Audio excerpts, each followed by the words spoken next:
आज हमारा first chapter start होने जा रहा है, इसीलिए मैं छोटी वीडियो से स्टार्ट कर रहा हूं। ठीक है, पहले चैप्टर को हम छोटी छोटी वीडियोस के थ्रू करेंगे और फिर सेकंड चैप्टर से हम क्या है 30-40 मिनट की वीडियो अपनी कर देंगे। ठीक है, तो स्टार्ट करते हैं। ठीक है, देखो चैप्टर के नाम से ही पता लग रहा है लिविंग वर्ल्ड मतलब जिंदा दुनिया। ठीक है, देखो एनसीईआरटी की एक एक लाइन कवर कराऊंगा, एक एक लाइन कवर कराऊंगा। ठीक है, आपको क्या करना है, वीडियो देखने के बाद आपको एक बार एनसीईआरटी पढ़नी है। किस लिए पढ़नी है? ताकि हमें कंफर्म हो जाए, हमें कॉन्फिडेंस आ जाए कि अपनी एनसीईआरटी बिल्कुल क्लियर हो चुकी है। ठीक है, तो सबसे पहले देखो लिविंग वर्ल्ड में सबसे पहले हम बात करेंगे, यही बात आ जाती है कि क्या लिविंग है, क्या नॉन लिविंग है। फॉर एग्जाम्पल आपके सामने टेबल रखी है, या आपके सामने से एक चूहा दौड़ के गया, या आपके सामने से कुत्ता भाग के गया, या आपके सामने क्या है, आपके जूते पड़े हैं, तो क्या लिविंग है क्या नॉन लिविंग है, हम कैसे पता लगाएं। ठीक है, तो ये कुछ ऐसे फीचर्स हमें दिखे कि जो लिविंग ऑर्गेनिज्म में हमें दिखाई दिए, है ना। जैसे लिविंग ऑर्गेनिज्म ग्रोथ करते हैं, लिविंग ऑर्गेनिज्म रिप्रोडक्शन करते हैं, लिविंग ऑर्गेनिज्म मेटाबॉलिज्म शो करते हैं, लिविंग ऑर्गेनिज्म कॉन्शियसनेस शो करते हैं। ठीक है, ये हमें सिंपल सी चीजें दिखाई दी। अब इन फीचर्स के साथ दिक्कत क्या है कि हम इनको पूरे तरीके से नहीं बोल सकते कि ये लिविंग में प्रेजेंट होते हैं, क्योंकि जैसे ग्रोथ है, मान लो, अब ग्रोथ लिविंग भी शो कर सकता है, नॉन लिविंग भी शो कर सकता है। कैसे कर सकता है वो आगे बात करेंगे। जैसे रिप्रोडक्शन है, रिप्रोडक्शन भी जरूरी नहीं है कि लिविंग के अंदर हो, प्रेजेंट हो, जरूरी नहीं है। मान लो कोई ऐसा ऑर्गेनिज्म है, कोई ह्यूमन है जो फर्टाइल नहीं है, इनफर्टाइल है, वो रिप्रोडक्शन नहीं कर सकता, तो क्या वो लिविंग नहीं है? ऐसे ये बड़ा सवाल हमारे सामने आता है, तो ये सब बातें करेंगे, है ना। तो यहां पे एक कंसेप्ट आता है किसका, defining feature and non defining feature. Defining feature मतलब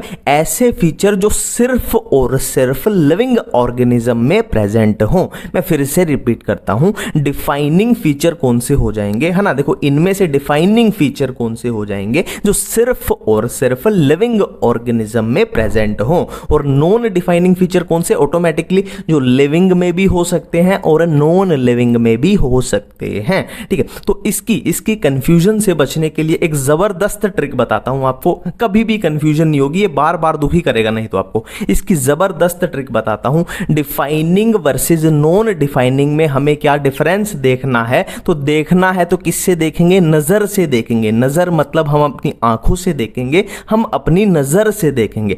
NGR यानी नजर, मतलब N से नॉन डिफाइनिंग, G से ग्रोथ, R से रिप्रोडक्शन। मतलब नॉन डिफाइनिंग फीचर कौन से हैं, ग्रोथ एंड रिप्रोडक्शन। और डिफाइनिंग कौन से हो जाएंगे, मेटाबॉलिज्म हो जाएगा, कॉन्शियसनेस हो जाएगा। यहां पे हमें अपनी बात, अपना दरवाजा बंद करना है। ठीक है, नॉन डिफाइनिंग कौन से, ग्रोथ एंड रिप्रोडक्शन। किससे पता लग रहा, अपनी नजर वाली ट्रिक से, NGR। नॉन डिफाइनिंग कौन से, ग्रोथ एंड रिप्रोडक्शन। और डिफाइनिंग कौन से हो जाएंगे, मेटाबॉलिज्म, कॉन्शियसनेस। ठीक है, यहां से अपनी कंफ्यूजन बिल्कुल दूर है। ठीक है, अब हम इन पे बारी बारी से बात करेंगे कि ग्रोथ के अंदर क्या होगा, रिप्रोडक्शन के अंदर क्या होगा, मेटाबॉलिज्म के अंदर क्या होगा, कॉन्शियसनेस के अंदर क्या होगा। अब देखो हम ग्रोथ के बारे में बात कर रहे हैं, ग्रोथ के बारे में। तो ग्रोथ के बारे में पहली चीज तो हम अपनी ट्रिक के बेस पे बता देंगे कि ग्रोथ क्या है, नॉन डिफाइनिंग फीचर है, नॉन डिफाइनिंग फीचर। ठीक है, अब वो हमसे क्वेश्चन पूछेगा कि ग्रोथ जो है वो नॉन डिफाइनिंग फीचर क्यों है, वो डिफाइनिंग क्यों नहीं है। क्योंकि सिंपल सी बात है, ग्रोथ नॉन लिविंग में भी हो सकती है और लिविंग में भी हो सकती है, इसीलिए हमने उसको बोला नॉन डिफाइनिंग फीचर। एक इसका सिंपल सा एग्जाम्पल बताता हूं। देखो हमारी हाइट बढ़ती है, मान लो कोई 8 साल का बच्चा है, वो 18 साल का जब होगा उसकी हाइट बढ़ जाएगी, मतलब क्या है, उसने ग्रोथ कर ली। तो लिविंग में तो होती है, सिंपल सी बात है। और नॉन लिविंग की अगर बात करें तो नॉन लिविंग में मान लो ये रेत का ढेर है, ये रेत का ढेर मान लो आज इतना सा है, और मान लो 1 साल बाद ये हवा चली, कहीं कहीं से कुछ कुछ इकट्ठा हुआ और ये क्या हो गया, इतना बड़ा हो गया। मतलब इसने रेत का ढेर जो है, इसने क्या कर ली, ग्रोथ कर ली। इसने क्या कर ली, ग्रोथ कर ली। ठीक है, देखो अब देखो एनसीईआरटी में साफ साफ लिखा हुआ है कि ग्रोथ की जो ट्विन कैरेक्टरिस्टिक है, ग्रोथ की जो ट्विन कैरेक्टरिस्टिक है वो कौन सी है? Increase in mass and increase in number. अब मेरी बात को याद करो, मान लो एक छोटा सा बच्चा है, 10 साल बाद उसकी हाइट बढ़ जाएगी तो उसका वजन भी बढ़ जाएगा, मास भी बढ़ जाएगा और उसके अंदर क्या है? नंबर ऑफ सेल भी बढ़ जाएंगी, है ना। उसकी हाइट बढ़ेगी तो उसका वेट भी बढ़ेगा, उसकी नंबर ऑफ सेल भी बढ़ेगी, मतलब उसने ग्रोथ की, है ना। दोनों कैरेक्टरिस्टिक को क्या है? वो फुलफिल कर रहा है। और फिर से ये नॉन लिविंग का एग्जांपल ले लेते हैं। देखो, इंक्रीज इन मास, देखो रेत का ढेर इतना सा था, इतना हो गया, मतलब इसका मास जाहिर सी बात है इंक्रीज हुआ है। और नंबर, यहां पे सैंड पार्टिकल बहुत कम थे, यहां पे सैंड पार्टिकल का नंबर भी बहुत ज्यादा हो चुका है, मतलब मास भी इंक्रीज हुआ और नंबर भी इंक्रीज हुआ। तो दोनों कैरेक्टरिस्टिक को इसने भी फुलफिल किया, मतलब इसने भी ग्रोथ की, है ना। तो लिविंग में भी है, नॉन लिविंग में भी है, इसीलिए हमने ग्रोथ को क्या बोला? नॉन डिफाइनिंग फीचर, ठीक है। अब यहां पे एनसीईआरटी में साफ साफ लिखा हुआ है कि प्लांट्स और एनिमल्स की बात करें तो प्लांट्स में जो ग्रोथ है वो पूरी जिंदगी होती है, थ्रू आउट लाइफ, है ना। जब से पैदा होंगे और जब तक मरेंगे तब तक उनमें ग्रोथ होगी। बट एनिमल्स के अंदर up to certain age, for example मान लो हाइट का ही एग्जांपल ले लो, हाइट कब तक बढ़ती है? 19 साल तक, 20 साल तक, उसके बाद जनरली हाइट किसी की नहीं बढ़ती, है ना। तो एनिमल्स में अप टू सर्टेन एज तक ग्रोथ होती है, प्लांट में थ्रू आउट लाइफ, ठीक है। अब यहां पे एक बात की गई है कि growth from inside is defining feature, ठीक है। देखो, हम यहाँ पे नॉन लिविंग की जब बात की थी, जो ये ग्रोथ हुई थी ये बाहर से हुई थी, मतलब सैंड पार्टिकल बाहर से आएंगे,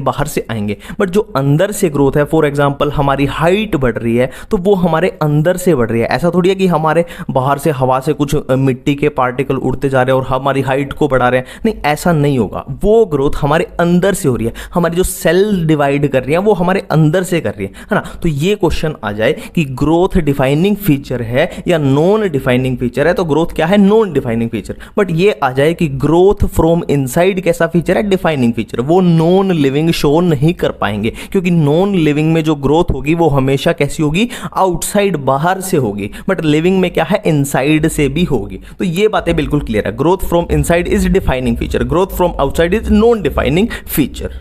अब हम बात करते हैं ग्रोथ के बाद रिप्रोडक्शन की, ठीक है। तो पहली कंफ्यूजन तो अपनी यहीं पे क्लियर है, नजर अपनी ट्रिक से, कि रिप्रोडक्शन कैसा फीचर है? नॉन डिफाइनिंग फीचर है। रिप्रोडक्शन कैसा फीचर है? नॉन डिफाइनिंग फीचर है, ठीक है। क्यों है उसके बारे में भी बात करेंगे, ठीक है।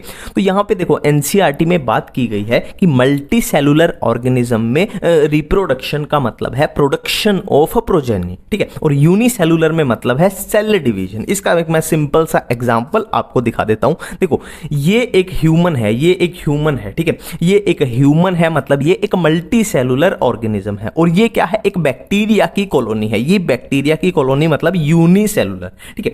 अब मैं अगर बोलूं आपको कि ये ह्यूमन जो है ये अगर रिप्रोडक्शन करेगा तो आपका सीधा सीधा दिमाग कहां पे जाएगा? कि ये बच्चे पैदा करेगा, ठीक है। ये ह्यूमन अगर रिप्रोडक्शन करेगा तो सिंपल हमारा माइंड कहां पे जाएगा? कि इसके अगर बच्चे पैदा होंगे तो उसी को हम बोल रहे हैं, क्या बोल रहे हैं? रिप्रोडक्शन बोल रहे हैं, ठीक है। तो यही तो लाइन एनसीईआरटी में लिखी हुई है कि प्रोडक्शन ऑफ प्रोजेनी। प्रोजेनी क्या होता है? बच्चे पैदा करना, सिंपल सी बात है। और यूनिसेलुलर ऑर्गेनिज्म में अगर बात करें तो अगर मैं ये आपको बोल दूं कि ये बैक्टीरिया की कॉलोनी रिप्रोडक्शन करेगी तो आप क्या बोलोगे? कि ये बैक्टीरिया की जो सेल है ये बार बार डिवाइड करेंगी, है ना। यही तो होगी उनकी रिप्रोडक्शन, ये बार बार डिवाइड करेंगी, यही इनकी रिप्रोडक्शन है, ठीक है। और ये अपना नंबर इंक्रीज कर लेंगी, इधर भी नंबर इंक्रीज हो रहा है, बच्चे पैदा करेगा, और इधर भी नंबर इंक्रीज हो रहा है। तो ये बात लिखी हुई है, ठीक है। अब यहां पे हमसे क्वेश्चन पूछा गया कि व्हाई नॉन डिफाइनिंग, मतलब हमने बोल दिया कि रिप्रोडक्शन जो होता है वो नॉन डिफाइनिंग फीचर होता है। अब वो हमसे क्वेश्चन पूछ रहे हैं कि नॉन डिफाइनिंग फीचर क्यों होता है, तुमने किस बेस पे बोला, है ना।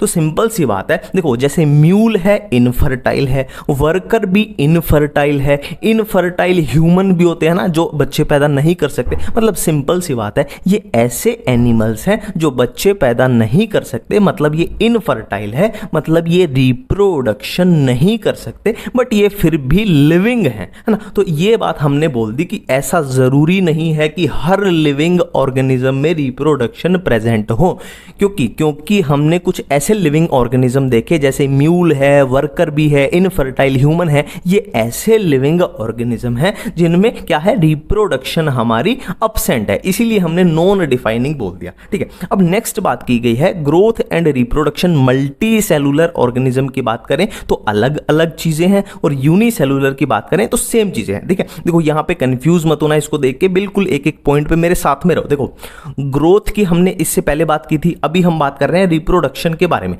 तो मल्टी सेलुलर ऑर्गेनिज्म में बात की गई है कि ग्रोथ एक अलग चीज है और रिप्रोडक्शन एक अलग चीज है। फिर से हम सेम एग्जांपल ले लेते हैं। देखो ये मान लो छोटा सा बच्चा है, ये मान लो छोटा सा बच्चा है, और जब ये बड़ा हो जाएगा तो क्या होगा, इसकी हाइट बढ़ जाएगी, है ना, इसकी हाइट बढ़ जाएगी, तो उसको हम क्या बोल देंगे, उसको ग्रोथ बोल देंगे, उसको रिप्रोडक्शन नहीं बोलेंगे। रिप्रोडक्शन हाइट बढ़ने को हम नहीं बोलेंगे, इसकी हाइट बढ़ेगी तो क्या हुई, इसकी ग्रोथ हुई। ठीक है, और दूसरी चीज मैं बोल दूं कि ये बच्चे पैदा करे, ये अगर बच्चे पैदा करे उसको क्या बोलूंगा मैं, ग्रोथ बिल्कुल भी नहीं बोलूंगा, उसको मैं बोलूंगा रिप्रोडक्शन। मतलब क्या है कि मल्टी सेलुलर ऑर्गेनिज्म में ग्रोथ एंड रिप्रोडक्शन दोनों अलग अलग बातें। और यूनिसेलुलर की बात करें तो मैं बोल दूं कि ये बैक्टीरिया की कॉलोनी है, ये अगर ग्रोथ करेगी तो मेरा दिमाग जाएगा कि ये बैक्टीरिया क्या है, डिवाइड करेगा, है ना। और दूसरी बात मैं बोल दूं कि ये बैक्टीरिया की कॉलोनी अगर रिप्रोडक्शन करेगी तो फिर से मेरा दिमाग कहां जाएगा कि ये बैक्टीरिया की कॉलोनी क्या है, डिवाइड करेगी। मतलब ग्रोथ एंड रिप्रोडक्शन क्या है, यूनिसेलुलर ऑर्गेनिज्म के मामले में बिल्कुल सेम चीज है। मतलब क्या है, कुल मिला के ये सेल्स डिवाइड करेंगी, चाहे आप ग्रोथ बोल लो चाहे रिप्रोडक्शन बोल लो, ये बैक्टीरिया क्या है, डिवाइड करेंगे। ये सिंपल सी बातें यहां पे अपनी क्लियर हैं। अब नेक्स्ट हम बात करने जा रहे हैं मेटाबॉलिज्म के बारे में। ठीक है, तो पहली कंफ्यूजन तो अपनी ट्रिक से क्लियर है। देखो नॉन डिफाइनिंग कौन से हैं, ग्रोथ है एंड रिप्रोडक्शन है, तो मेटाबॉलिज्म कैसा हो जाएगा, पहली कंफ्यूजन क्लियर है, डिफाइनिंग फीचर हो जाएगा। डिफाइनिंग फीचर है ना, डिफाइनिंग फीचर का मतलब क्या है कि मेटाबॉलिज्म जो है वो सिर्फ और सिर्फ लिविंग ऑर्गेनिज्म में पाया जाएगा। ठीक है, नॉन लिविंग में नहीं पाया जाएगा। ठीक है, इसमें भी थोड़ा सा कंफ्यूजन है, उसको बिल्कुल समझते हैं। इसको देख के घबराना मत, एक एक वर्ड में एक एक पॉइंट में मेरे साथ रहना। ठीक है, भावनाओं को समझना मैं क्या बोलना चाहता हूं। ठीक है, देखो सिंपल सी बात है, एनसीईआरटी में यहां पे थोड़ा सा कंफ्यूज होते हैं मेटाबॉलिज्म में, बट बिल्कुल एक एक पॉइंट में मेरे साथ रहना। ठीक है, देखो metabolic reactions essentially occurs in living organism. मतलब क्या बोल रहे हैं वो कि लिविंग ऑर्गेनिज्म के अंदर मेटाबॉलिक रिएक्शन होंगी ही होंगी, है ना। जो लिविंग है, जो जिंदा है, उसके अंदर मेटाबॉलिक रिएक्शन होगी ही होगी, इसेंशियल प्रोसेस है, पहली बात। ठीक है, बट उसने क्या बोला कि जो मेटाबॉलिक रिएक्शंस हैं उनको लिविंग ऑर्गेनिज्म के बाहर भी परफॉर्म किया जा सकता है ना। परफॉर्म कैसे, मान लो लेबोरेटरी में कर दिया, है ना, लेबोरेटरी में कोई रिसर्च कर रहे हैं या कुछ भी लगा लो आप, मान लो कोई भी मेटाबॉलिक रिएक्शन है उसको लैब में परफॉर्म किया जा सकता है। ठीक है, अब यहां पे दिक्कत हो गई, यहां पे दिक्कत वाली बात होगी कि एक लाइन में हमने बोला कि मेटाबॉलिक रिएक्शन तो सिर्फ और सिर्फ लिविंग ऑर्गेनिज्म में होती है, और दूसरी में ही उस लाइन का हमने क्या कर दिया, सत्यानाश कर दिया, ये बोल के कि जो मेटाबॉलिक रिएक्शंस होती हैं वो क्या है, वो लैब में आउटसाइड लिविंग ऑर्गेनिज्म भी परफॉर्म की जा सकती है ना। तो दोनों चीजें क्या है, गड़बड़ होगी, थोड़ी गड़बड़ होगी। ठीक है, तो एक इन दोनों को सही से बताने के लिए बिल्कुल ये अपनी तीसरी लाइन तैयार है, जो बिल्कुल मेटाबॉलिज्म को डिफाइनिंग फीचर शो कर देगी कि अगर मेटाबॉलिक रिएक्शन सेल के अंदर हो रही है। ठीक है, यहां पे एक इंपॉर्टेंट बात आ गई, सेल के अंदर होनी चाहिए, लैब में नहीं, टेस्ट ट्यूब में नहीं होनी चाहिए। अगर मेटाबॉलिक रिएक्शन सेल के अंदर होती है तो हम उसको डिफाइनिंग फीचर बोल रहे हैं। ठीक है, मैं फिर से रिपीट करता हूं, मेटाबॉलिक रिएक्शन लिविंग ऑर्गेनिज्म में होगी ही होगी, बट दिक्कत क्या आ गई कि उनको हम लैब में भी परफॉर्म कर सकते हैं। बट यहां पे इन दोनों को हटा के हमने एक फाइनल लाइन तैयार की कि अगर मेटाबॉलिक रिएक्शन सेल के अंदर होती है तो उसको हम क्या बोल रहे हैं, डिफाइनिंग फीचर बोल रहे हैं। ठीक है, सेल के अंदर मतलब सिंपल सी बात है, सेलुलर ऑर्गेनाइजेशन ऑटोमेटिकली क्या हो जाएगा, फिर एक डिफाइनिंग फीचर हो जाएगा। ये बिल्कुल कंफ्यूजन क्लियर है। अब अपना लास्ट फीचर है कॉन्शियसनेस। ठीक है, तो यहां पे पहला क्वेश्चन तो हमारे सामने यही बनता है कि कॉन्शियसनेस जो है वो डिफाइनिंग फीचर है या नॉन डिफाइनिंग फीचर है। तो ये हमारी ट्रिक से ऑलरेडी कवर हो चुका है कि नॉन डिफाइनिंग सिर्फ ग्रोथ एंड रिप्रोडक्शन है, तो कॉन्शियसनेस कैसा है, डिफाइनिंग फीचर है, सिंपल सी बात है। ठीक है, अब बात करते हैं कि कॉन्शियसनेस होता क्या है। ठीक है, ये ऑलरेडी सबको पता है, आपको भी पता है, मेरे को भी पता है। कॉन्शियसनेस क्या होती है, मतलब क्या है, एक तरीके से सुध बुध, है ना, बोल सकते हैं ना कि सुध बुध, यही तो होती है कॉन्शियसनेस? क्या होती है अगर इसकी इंग्लिश में डेफिनेशन देखें तो ability to sense their surrounding या एनवायरमेंट और उसके अकॉर्डिंग रिस्पॉन्ड करना, है ना। इसको अब छोड़ दो आप लाइन को, अब इसको हिंदी में समझते हैं, ठीक है। देखो मान लो गर्मी आ रही है, हम गर्मी में बाहर धूप में निकलते हैं तो हम उसको सेंस कर सकते हैं कि हमें गर्मी लग रही है ना। हम इजीली सेंस कर सकते हैं अपनी सराउंडिंग को, अपनी एनवायरमेंट को, और हम उसके अकॉर्डिंग रिस्पॉन्ड भी करते हैं। रिस्पॉन्ड मतलब या तो हम छांव में चले जाएंगे, हमारी बॉडी से पसीना आने लग जाएगा, है ना। यही तो होता है कॉन्शियसनेस, है ना।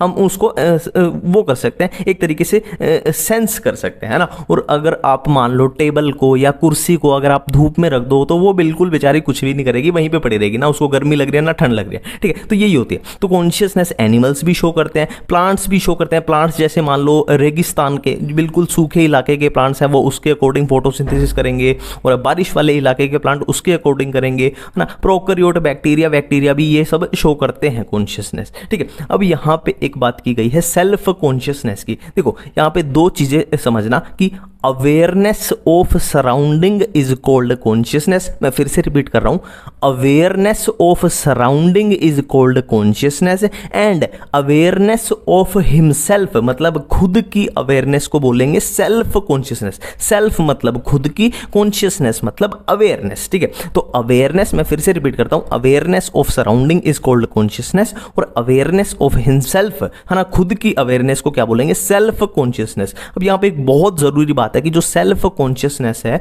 वो सिर्फ और सिर्फ ह्यूमंस में प्रेजेंट होती है। सेल्फ कॉन्शियसनेस सिर्फ और सिर्फ ह्यूमंस के अंदर प्रेजेंट होती है, ये हम याद रखेंगे। अब देखो यहाँ पे एक मजेदार सी बात है, वैसे ये ऑलरेडी आपको आती है, 8वीं 9वीं क्लास से आती है, ठीक है। देखो यहाँ पे ये हमारे पास सेल्स हैं, ये हमारे पास यहाँ पे सेल्स हैं, और सेल्स मिलके क्या बना देती हैं? टिश्यू बना देती हैं, ठीक है। अब वो क्या बोल रहे हैं कि टिश्यू के अंदर जो प्रॉपर्टी प्रेजेंट हैं वो सेल्स के अंदर प्रेजेंट नहीं है, ठीक है। मैं रिपीट करता हूँ अपनी लाइन कि वो क्या बोल रहे हैं कि टिश्यू के अंदर जो प्रॉपर्टीज प्रेजेंट हैं वो सेल्स के अंदर प्रेजेंट नहीं है ना, तभी तो बनाया, नहीं तो जरूरत ही क्या थी, सेल्स ही रख लेते। और टिश्यू से आगे मान लो मिलके बनता है ऑर्गन, तो ऑर्गन में जो प्रॉपर्टी होंगी वो टिश्यू में नहीं होंगी, है ना। इसीलिए तो क्या है, एक तरीके से क्या हो रही है, इवोल्यूशन हो रही है, ठीक है।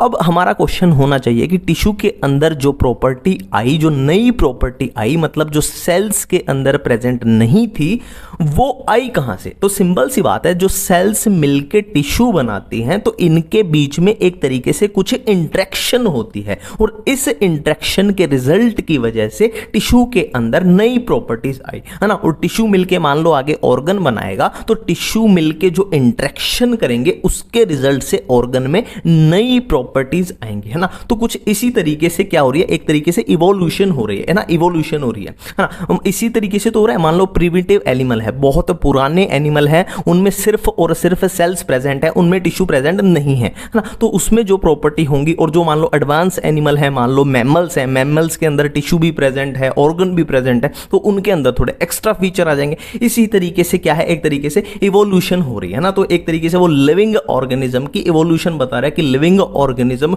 खुद को क्या है, इवॉल्व करते रहते हैं, आगे बढ़ाते रहते हैं। आज हमारी स्टार्टिंग थी, इसीलिए मैंने छोटी वीडियो से स्टार्ट किया है ना। धीरे धीरे हम बड़ी वीडियो की तरफ जाएंगे। तो मिलते हैं इस चैप्टर के सेकंड पार्ट में। Thank you.